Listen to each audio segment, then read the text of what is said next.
প্রিয় মুক্তিকামী ছাত্র জনতা, আমরা দেখতে পাচ্ছি যে আমাদের এই অভ্যুত্থান এবং বিপ্লবের পরেই দেশে অরাজকতা নাশকতা করছে ফ্যাসিস্ট এবং তাদের দোসররা। আমরা দেখতে পাচ্ছি যে বিভিন্ন জায়গায় এখন গোলাগুলি চলছে, মন্দিরে হামলা হচ্ছে এবং নাশকতা ও লুটপাট করছে। আমরা মনে করি আমাদের যে ছাত্র নাগরিকদের অভ্যুত্থান তাকে নস্যাৎ করার জন্যই পরিকল্পিতভাবে এই ধরনের ঘটনা হচ্ছে। আমরা মুক্তিকামী ছাত্র জনতাকে সজাগ এবং সতর্ক থাকতে আহ্বান জানাচ্ছি এবং আমাদের যে অন্তর্বর্তীকালীন সরকার, আমরা সেই সরকারের যে প্রস্তাবনা 24 ঘন্টার সময় নিয়েছিলাম, জরুরি পরিস্থিতি মোতাবেক আমরা এখনই তার একটি রূপরেখা ঘোষণা করছি।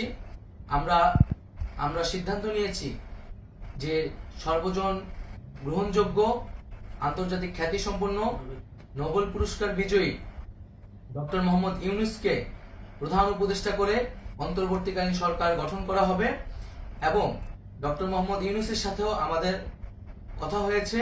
তিনি ছাত্র জনতার আহ্বানে বাংলাদেশকে রক্ষা করতে এই গুরু দায়িত্ব নিতে সম্মত হয়েছে। আমরা সকালের মধ্যেই আমরা এই সরকার গঠনের প্রক্রিয়া দেখতে চাই।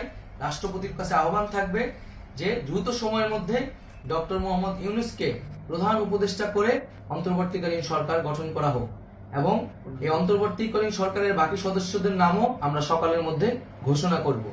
প্রিয় বন্ধুগণ, দেশে যে অরাজকতা চলছে, মানুষের জীবনের নিরাপত্তাহীনতা চলছে, সেজন্য আমরা রাষ্ট্রপতির কাছে আহ্বান জানাচ্ছি দেশে আইন শৃঙ্খলা পরিবেশ ফিরিয়ে আনার জন্য দ্রুত সময়ের মধ্যে কার্যকর ব্যবস্থা নিতে হবে এবং আইন শৃঙ্খলা বাহিনীকে সহযোগিতা করার জন্য মুক্তিকামী ছাত্র জনতাও রাজপথে থাকবে এবং অন্তর্বর্তীকালীন সরকার গঠন না হওয়া পর্যন্ত মুক্তিকামী ছাত্র জনতাকে রাজপথে থেকে তাদের যে অভ্যুত্থান, সেই অভ্যুত্থানকে রক্ষা করতে হবে।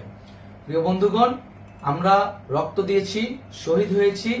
আমাদের যে প্রতিশ্রুতি একটি নতুন বাংলাদেশ গঠন করার জন্য, সেটিকে আমাদের অবশ্যই বাস্তবায়ন করতে হবে এবং অবশ্যই ছাত্র জনতার প্রস্তাবিত সরকার বাদে কোনো ধরনের সরকার কিন্তু মেনে নেওয়া হবে না।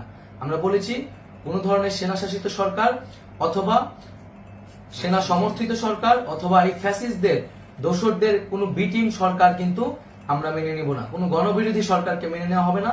ছাত্র জনতার অভ্যুত্থানকারী যে প্রস্তাবিত সরকার, অন্তর্বর্তীকালীন সরকার, যেটা আমরা সিদ্ধান্ত উপনীত হয়েছি ডক্টর মোহাম্মদ ইউনূসকে প্রধান উপদেষ্টা করে এই সরকার গঠন করা হবে, সেই সরকারকেই বাস্তবায়ন করতে হবে অবিলম্বে। আগামীকাল সকাল থেকে সকলকে আহ্বান জানাচ্ছি রাজপথে থাকার জন্য এবং আমাদের যে সাম্প্রদায়িক সম্প্রীতি এবং রাষ্ট্রীয় সম্পদ রক্ষা কমিটির ঘোষণা হয়েছে বৈষম্যবিরোধী ছাত্র আন্দোলনের নেতৃত্বে, সকল পাড়ায় পাড়ায় এলাকায় এলাকায় সেই কমিটি পাহারায় থাকবে। আমাদের সংখ্যালঘু কমিউনিটিকে আমাদের রক্ষা করতে হবে, রাষ্ট্রীয় সম্পদ এবং এই দেশকে রক্ষা করতে হবে আমাদের।